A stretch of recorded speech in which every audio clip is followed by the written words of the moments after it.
The other thing to talk to investors about is really understand their goals, truly understanding their needs. What is their family's financial goals? Are they looking for cash flow? Why are they looking for cash flow? Do they really need cash flow? You kind of build up this level of comfort. Are they even the right investor for you? Do you love your job, but want other investment options than your company's 401k and trying to pick stocks? If so, you've come to the right place. In this podcast, you will get actionable information for your passive real estate investment journey. Welcome back to another episode of Work Hard, Invest Harder podcast. Here's your host, Justin Dixon. Hey everybody, welcome back to another episode of the Work Hard, Invest Harder podcast. I'm your host, Justin Dixon, and today we have Flint Jamison on the podcast. Super interesting. We talk a lot about mindset. We talk about his 20-year career as an aerospace engineer for Boeing, building aircraft. Talk about his first deal being a duplex, kind of a burr, but didn't exactly work out. We kind of unpack that a little bit. And then we talk about his shift from being in the kind of small multis going up to more the syndication world. And then we actually talk about build to rent communities, which is a thing that I've seen a lot in Austin and a lot of major cities. So we talk about investing in build to rent communities and the multiple exit strategies that come out of that. So really interesting podcast. So let's get Flint on the pod. All right, Flint, welcome to the podcast. Happy to have you on, man. Thanks for having me, Justin. Awesome. Well, I guess let's kick everything off real quick here. Give us and the audience kind of a little bit of an intro of you and kind of what you're up to in your life in real estate, and then we'll unpack some other things. Yeah. So I spent 20 years in aerospace as an engineer, mechanical engineer. I designed aircraft, particularly Boeing, the 787. Have you flown on one of those? I'm sure I have. I try to not to look at the airplane's type because it's like the Max. It's the famous one with the windows that you can dim with the button. There's no little I don't think I've ever been on one of them. thing. Yeah. Okay. Yeah, you got to get on one. It's a fascinating experience. I'm biased because I designed the wings. In 2018, I got into real estate. I did a duplex. I burred it, buy, rehab, rent, refinance, repeat. We won't delve into that. It was semi-successful. I didn't lose money. I made money, but it wasn't a successful burr. From there, I realized doing these single family homes or residential real estate wasn't going to get me to my financial goals very quickly. It was going to be a very long-term endeavor with lots of capital, managing everything myself. It just seemed like there could have been a better way. And then that's when I discovered syndications. You team up with people, you do big deals, apartment buildings, and then all sorts of new benefits come out of the woodworks from that, like the tax benefits. So economies of scale and working with other experts.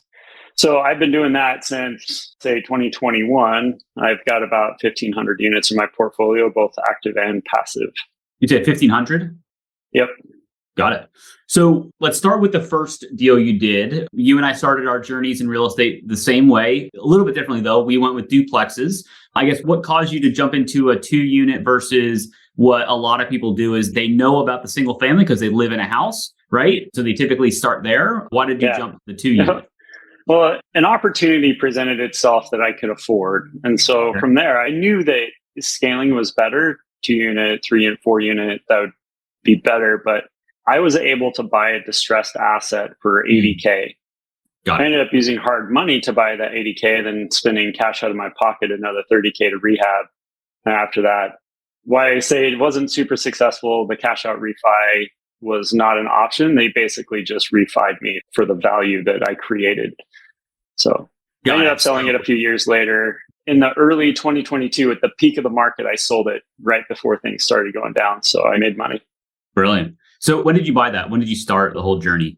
I mean, I probably listened to podcasts, Bigger Pockets, as most of us got started back in 2017. I bought that in mid 2018. Got it. So you spent 20 years, you said, in aerospace engineering. And I guess at what point were you like, okay, either like my job, make money, make good money, but I want to figure out other ways to invest? Or like, what was the shift? Because there's a lot of mindset stuff that we can talk about. There's a lot of there's just like, I need more money kind of thing. So what made the pivot of like, okay, in 2017, you said you started kind of researching. So how did that turned on? Man, the mindset thing is just like a year's worth of journey. We could just delve right into that. Back in 2017, I was fed up with the stock market. because my 401s, all my personal investments, they were all mediocre. And you had always heard of like somebody's rich uncle who, well, rich dad, poor dad, but you've heard of people that are just own a portfolio of real estate. They live off of that passive income. They work for themselves. And I was super burnout with my job.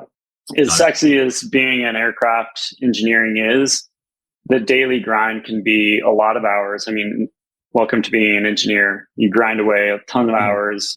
You're hoping for better than 3% raise every year, then maybe a promotion in 5 years. It's a grind to really build wealth. And I knew that real estate was probably a better way to grow wealth.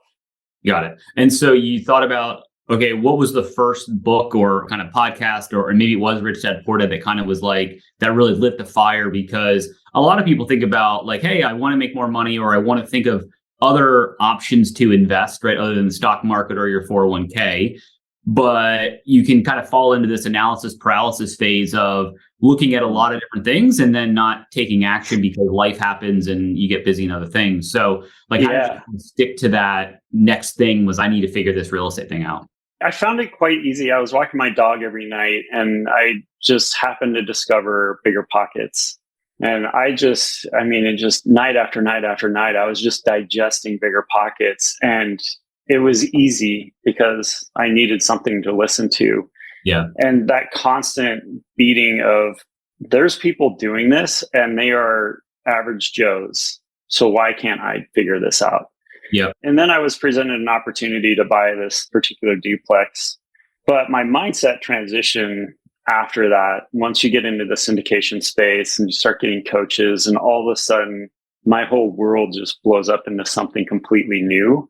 And it's totally converted my life into what I was originally thinking is, yeah, I'm going to own some single family homes. Now it's like, it's opened up a world where I think differently. I'm more positive. It's allowed me to spend more time with my kids. It's grown my wealth a lot more than if I were to just stick with my day job. So it's been way more than just a wealth generation. It's created a community and a new mindset for myself. Yeah. And want to kind of unpack a little bit about that, because I think I had a light bulb moment with Rich Dad Poor Dad. I read it as I was walking to and from work every day. And that was literally just like I need to change what I'm investing in, where I'm investing my time and energy and all of that. And it sounds like you had a similar kind of manifestation, if you will, as you're walking your dog, listening to Bigger Pockets. How did you kind of land on the 2 unit? It sounds like you kind of were almost kind of fell into that one. So I always like to kind of learn about the person's first deal, because that's always sometimes the scariest, right? Because you've maybe never done real estate before, or I didn't know anybody that was kind of doing this stuff, right? Even buying a duplex. So how did that first one go? It's obviously, we talked about the ending. But how did the front end of it work? It's interesting. I actually don't remember how I got connected. There was an individual, because part of the Burke strategy, you got to build your team around you. You get the GCs in place, the realtors, et cetera. I was just starting to think about, where do I want to buy? And I was thinking, in my backyard, it's the easiest. And I was living in Denver. Denver's a great market. It costs a lot though, so it'd be maybe hard to find a deal. I came across this thing where this guy was offering like a one-stop service where he was essentially playing the realtor role plus the GC, and they were essentially a wholesaler. So they'd go find these distressed assets. They were able to purchase them, put all the systems in place. They would have basically presented me a deal. Here's how much it's going to cost you. Buy it for this much. Here's what the renovation is going to cost. Then we will help you with your insurance and property manager. And they were doing economies of scale for this. And they would basically bring in investors who wanted to do the Burke strategy, but with like a turnkey service. Yeah. That's how it got presented. That particular person is no longer doing it, but I think that it made an easy stepping stone for me. Yeah, it's interesting you bring up turnkey. I've talked to a few people that had no idea that I was in real estate until I started posting on LinkedIn and things like that. And then we strike up conversations, and that was their first kind of venture into real estate, was these turnkey solutions that they were doing single family in like Tennessee or Indiana or something like that. And so it is an easy button, if you will, to kind of dipping your toes in the water, because essentially some of these things are just like, you literally just buy the property. It's already got a tenant in it, and they're going to take it over and you just collect cash. So it sounds like you're a little bit more involved than that. Yeah, it was like a turnkey Burr offer versus a true turnkey property that's you just might need some paint and let it go. Got it. So after kind of the duplex, then you were like, I need to go bigger, right? And it sounds like you kind of just went right from the 2-unit into the syndication, which in and of itself is a big leap and another mindset kind of stepping stone, if you will, to kind of keep leveling up. So I want to dig into that. But before we do that, I want to take a quick sponsor break. So we'll be right back. Whether you're in a job you love or hate, building a financial foundation is important.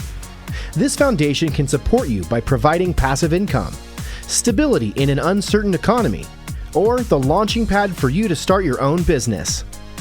Great Venture Capital helps busy professionals invest in commercial real estate to build passive income streams, grow wealth, and take advantage of tax benefits. If you'd like to learn more, check us out at greatventurecapital.com or send an email to justin@greatventurecapital.com. All right, we are back on the Work Hard, Invest Harder podcast with Flint Jamison. We started out talking about kind of your first deal, duplex / Burr, and now we're going to move over into the big stuff, the syndication world. So how did you decide that that was the next evolution that you wanted to go into? And how did you kind of start that whole journey? Because it's a lot more difficult to underwrite a 150-unit deal than a 2-unit deal, right? Yeah. So maybe step us through like that process and how you had So it's a lot of similar process. I mean, once again, walking my dog, I discovered this new podcast of syndication, totally dove into that. And then once I felt comfortable with what it was, that's where then I found a coach, because then you got to figure out how to underwrite. You get the model, you start finding team members to work with. Long story short, that was it. And my first our first property was a 23-unit in just outside of Denver. I was the only boots on the ground. That one did not pan out. We got in, earnest money in, due diligence inspection. We ended up having to back it out for a multitude of reasons. Got it. I ended up losing earnest money on that. So I got a lot of school of hard knocks there. Yeah. But out of that was you never quit, right? Okay, so here's a mindset. That hurt. That hurt a lot. I put a lot of money and energy into that. And I honestly use that as a springboard.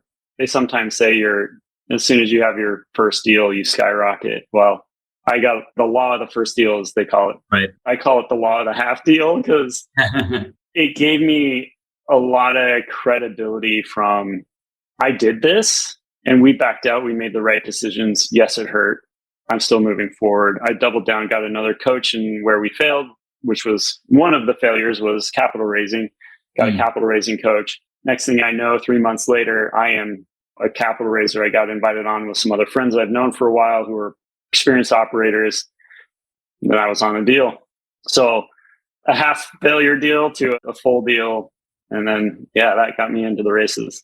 And as you started your journey, because for the listeners, if you're not familiar, there's a multitude of jobs, if you will, or roles that you can do in a syndication, right? Like you can either raise money, you can find the deal, you can do all of that, you can bring earnest money. And this also depends on the size of the deal and everything, depending on how many partners you're going to need. But what role were you kind of interested in doing initially? And has that changed, or is it an and, not an or?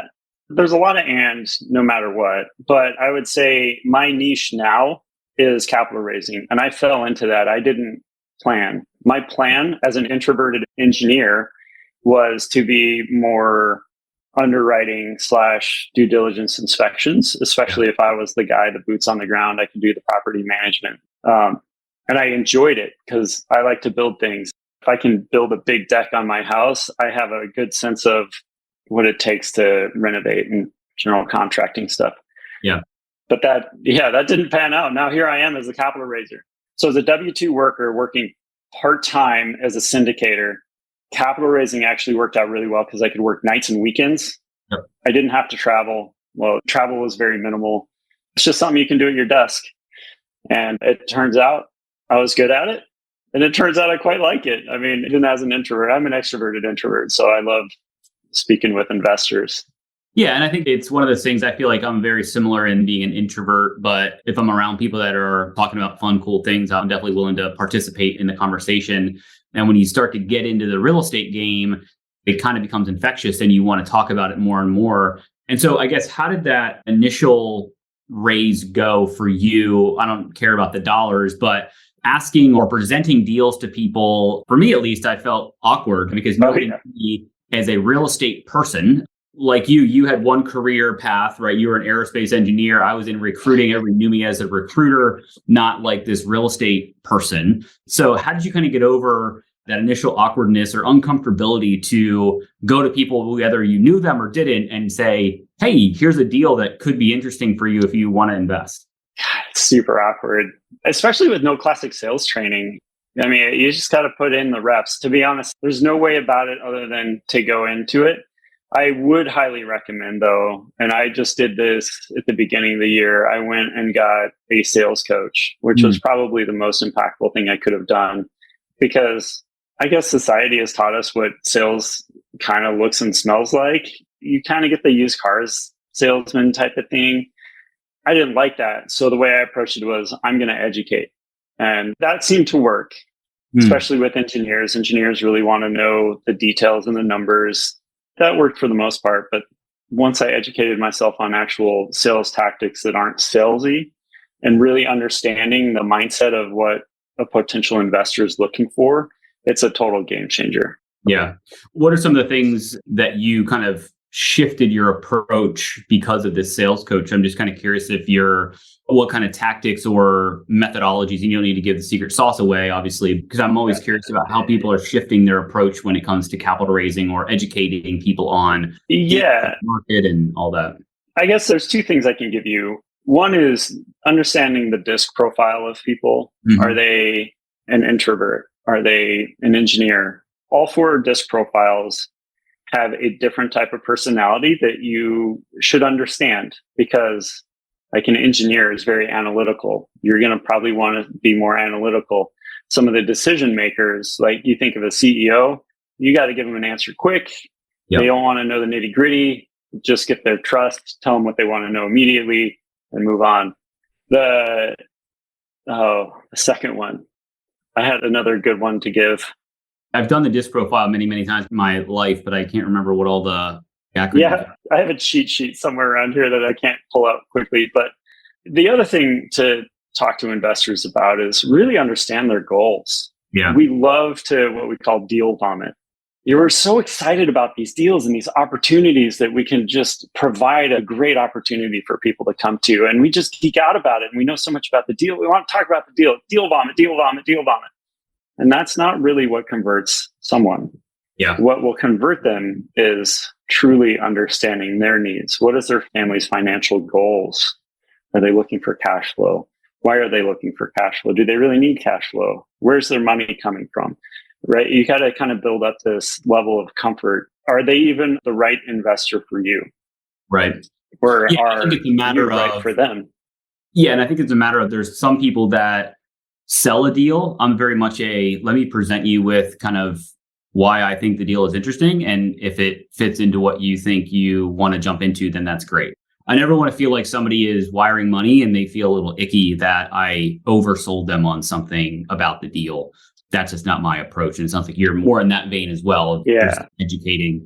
I think that makes a ton of sense. And are you currently still a W-2? Like, are you still in? No, I jumped ship from W-2 at the beginning of the year. I mean, it's questionably because 2023, the economy, investor sentiment this year has been challenging. Yeah.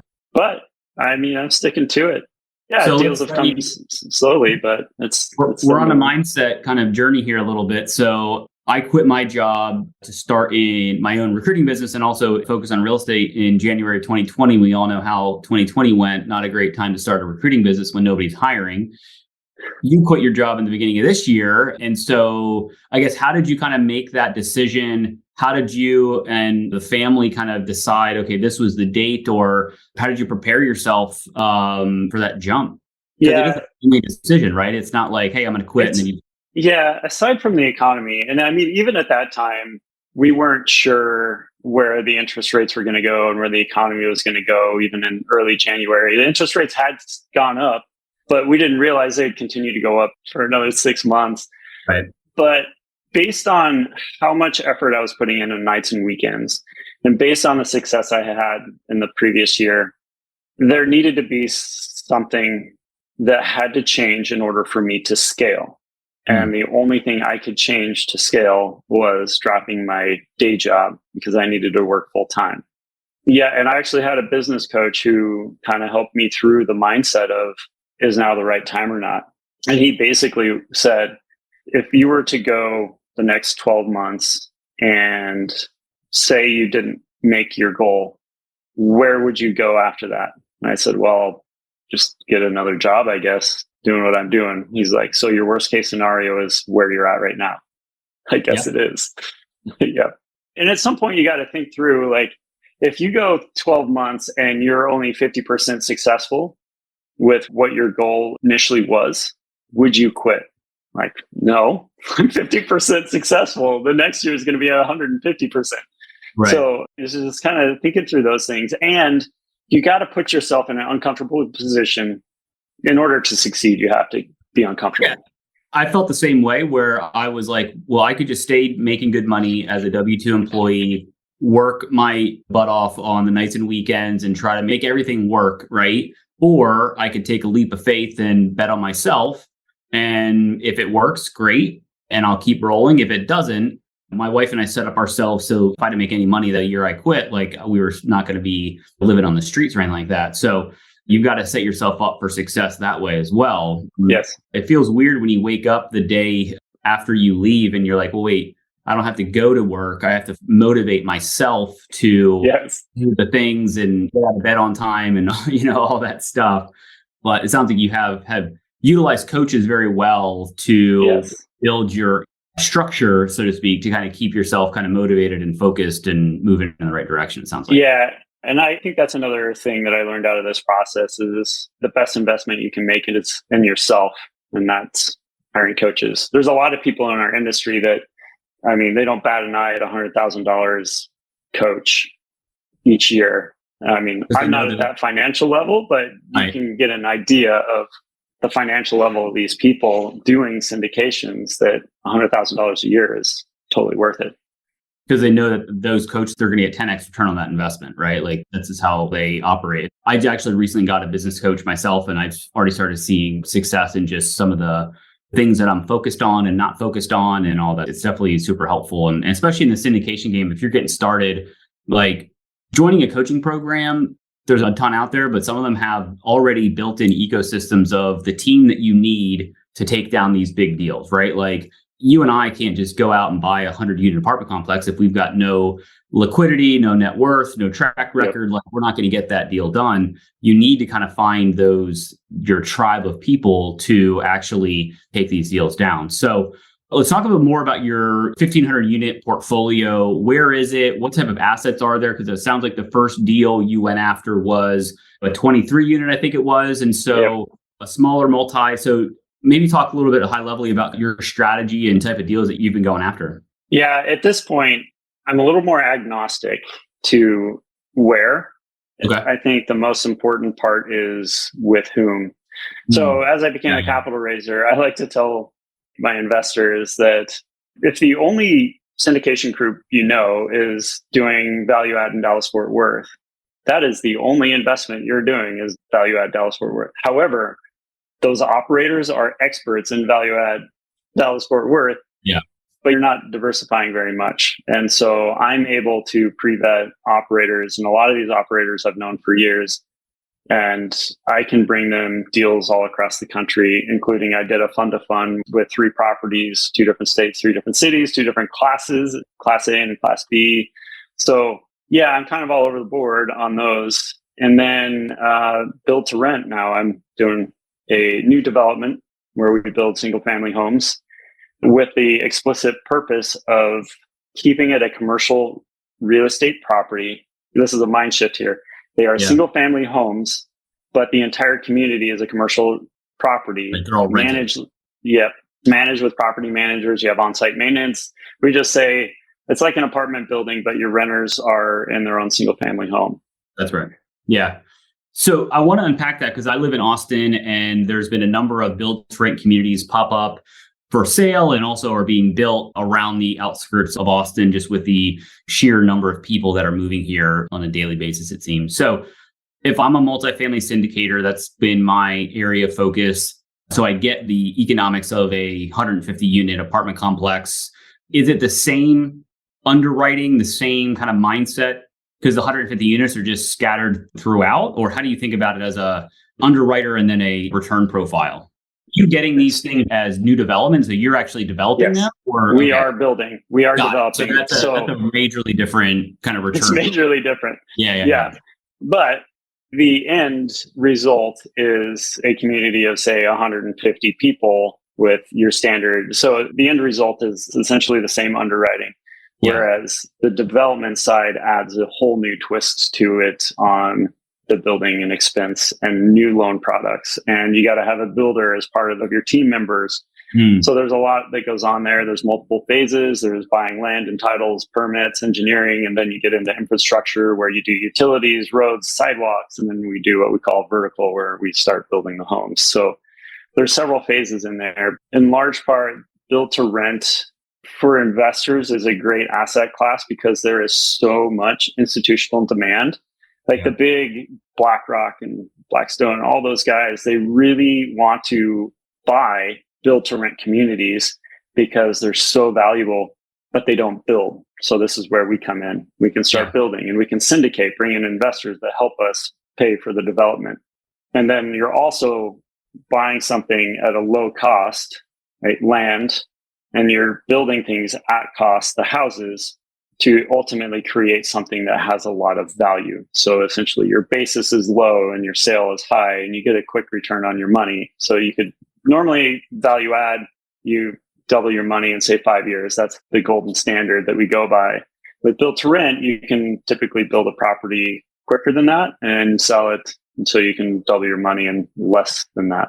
And I guess the only difference between a typical standard multifamily deal that's obviously already built is you're not going to be getting the cash flow from a development deal because there's no cash, right? So you're focused more on a shorter time frame with the same appreciation or maybe more appreciation. So instead of maybe doubling to your point in 5 years, you're doubling it in 3 or you're tripling it in 4 or something like that. So got it. Have you done full cycle yet? Any of the build to rents, or where are they? No, I haven't been in the game long enough. So right now there's 3 properties, 2 in Lafayette, Louisiana, 1 in Foley, Alabama. One's a small unit or a small property, 90 units. So I have 160 unit. Then the big one is 250.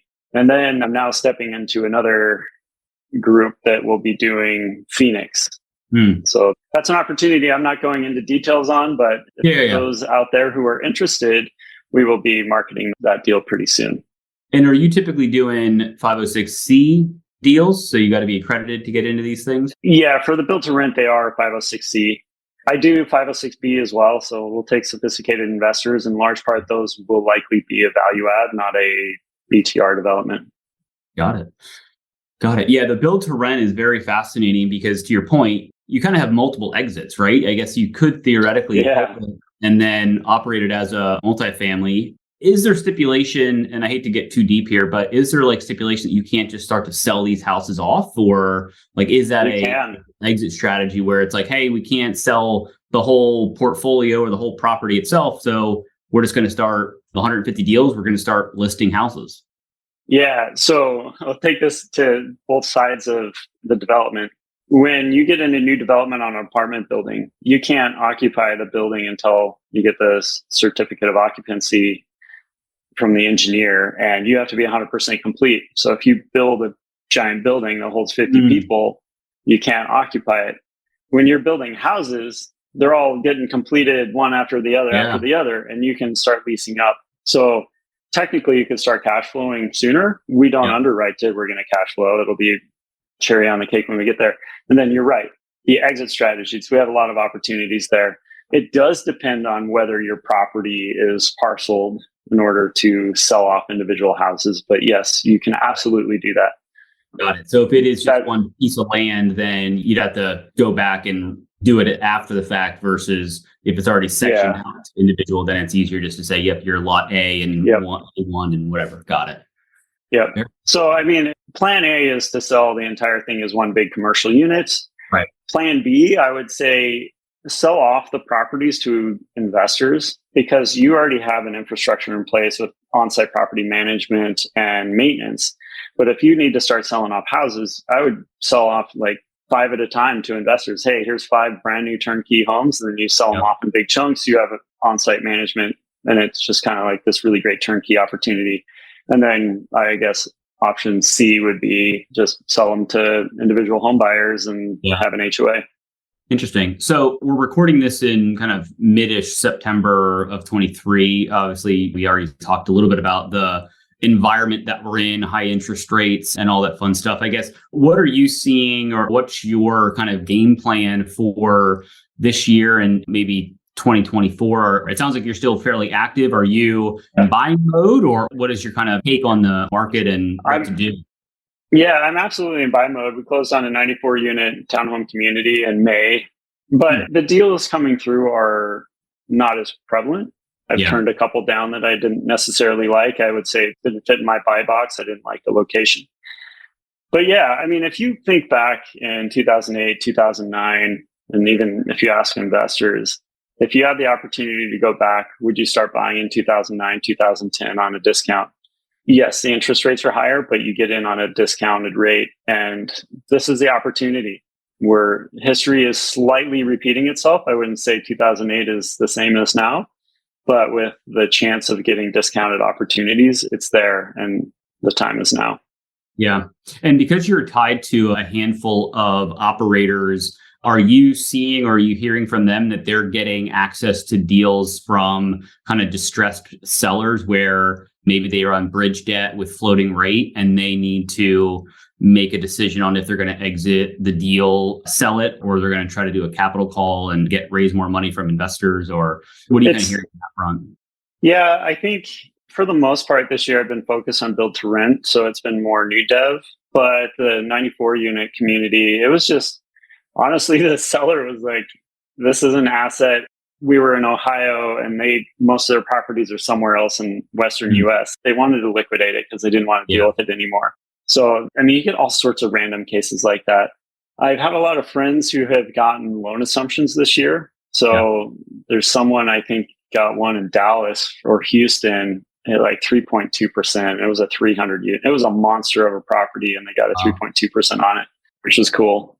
Yeah, I've seen a lot of assumptions come out. That means you can kind of just take over the existing loan, and typically they're at 3-4%, and which is obviously much better than anything you're going to get right now, whether it's bridge or new fixed rate debt anyway. So yeah, I'm in the same camp. I feel like it is a little scary because some of the deals that I'm in are not doing as best as they could. So part of the conservative risk averse side of me is like hoard cash. The other side of me is exactly like you said, is this is the perfect moment. There is going to be a transition of wealth. It's happening now already. You're seeing deals foreclose. These big institutional buyers or even just other private equity firms that have a lot of cash to burn, they're going to go out and they're going to acquire these things pennies on the dollar and make a lot of money. And so it's a matter of whoever has some cash that they can invest in these deals, they're going to do, in my opinion, and I wish I had a glass ball or crystal ball. I would have probably prevented some of the stuff going on right now, but it's definitely a buying opportunity, I think, to kind of get in now. So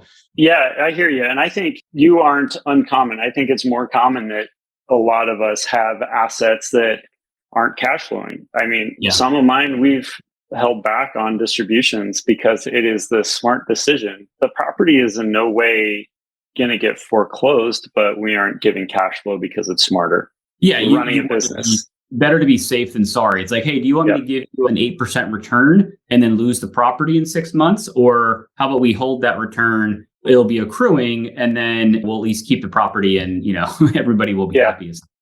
Yeah. And I mean, we're still adding value. That's what I tell. We're still appreciating because we're adding value. We're just not cash flowing.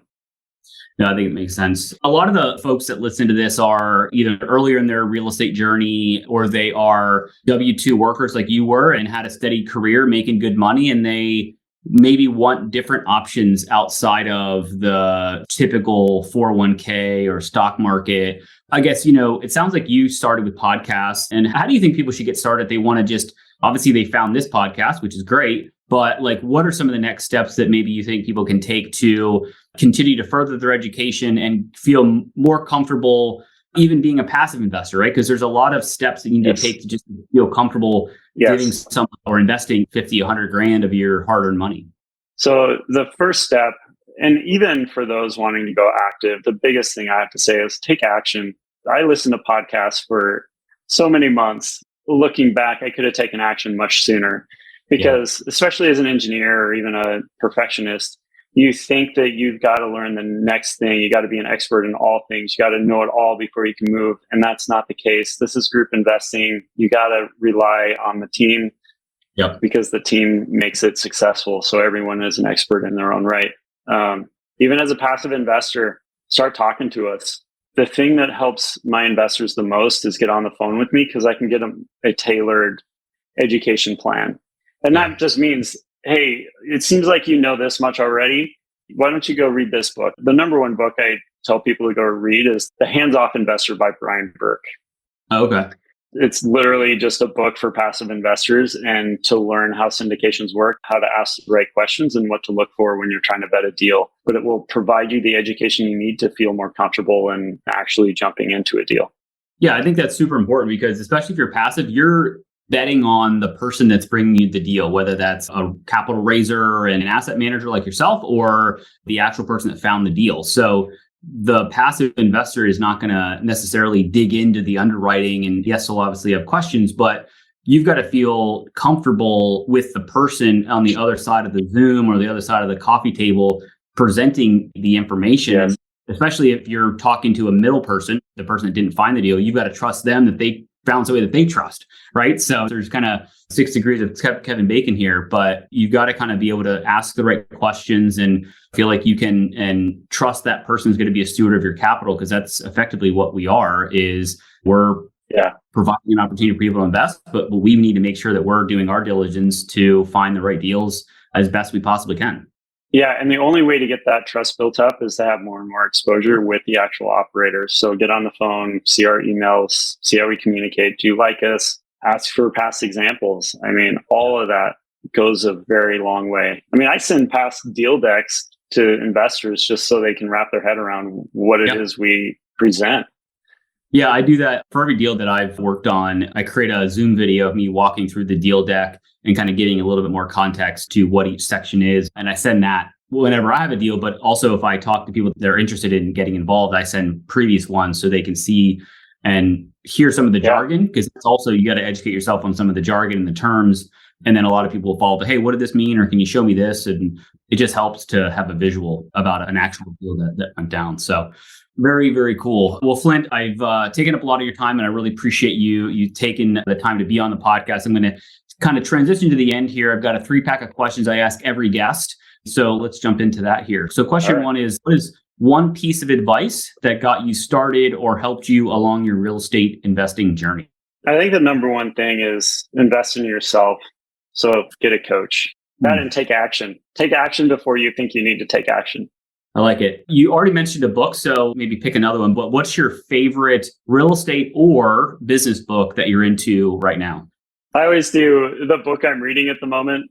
Actually, no, I'm going to rewind a few books ago. The Extraordinary Mind is talking about mindset, because I always used to poo-poo mindset, but The Extraordinary Mind it's an incredible way to think about how our minds work and how you can better make yourself more successful. No, I like that. Yeah, I always balance between like business books and mindset books and all that. Yeah. I think it's super helpful. All right, final question. If you hit your financial freedom number, meaning you can live an amazing life off of the passive income from your investments, what would you do? So my goal is to travel with my family. Travel is my life if I could choose. I've been all 7 continents. I told my wife we weren't going to have kids until we visit all 7 continents. So mission accomplished. But yeah, there's just so much to learn and be exposed to. But beyond that, there's Engineers Without Borders. A lot of people hear about Doctors Without Borders. Engineers Without Borders is also a thing where you travel to different countries and you help build a water filtration system in Rwanda or something like that. And I just think that would be a really great way to give back. That is fascinating. I had not heard about engineers without borders, but I feel like that is a very needed skill set. I would have to imagine in some of these very rural countries that you can go in and provide some ability for people to, have a little bit more comfortability, to your point, building wells and things like that. That's interesting. I've never heard of that, but that's pretty cool. A worthy cause to do when you're rich and you've got all your passive income flowing and you guys can travel and be and you still want to nerd out on engineering, design things. Yep. Yeah, you're never going to lose that nerd out ability or interest. And so now you just have a little bit more time to do it because you'll not have to be working and being worried about where the money's coming in and all that fun stuff. So very cool. Well, Flint, how can people reach out to you? What's the best way to learn about you and what you're doing? And if they're interested in maybe investing with you and all that, how do they get in touch with you? Yeah, so my company is Vestas Capital, but if you want to find me, you can go to investwithflint.com and it'll take you right there. Or you can go to LinkedIn and it's just /Flint Jamison. I do a ton of content over there. You can engage with me. Awesome. Very cool. Flint, really appreciate the time. It was great to have you on and really appreciate your story. Yeah. Thanks for having me, Justin. Thanks. I hope you got value out of this episode of the Work Hard, Invest Harder podcast, your one-stop shop for education on how you can continue to work hard in your career and have different options to invest even harder. If you took anything away from this episode, please like and comment. I read every comment as it helps me serve you better. Make sure to subscribe and hit the notification bell. That way you won't miss out on more valuable content. If you're watching this video, it means that you want to grow your passive real estate portfolio. The easiest way to do that is to join our investor club by heading to greatventurecapital.com/invest. The link is in the show notes. See you on the next episode.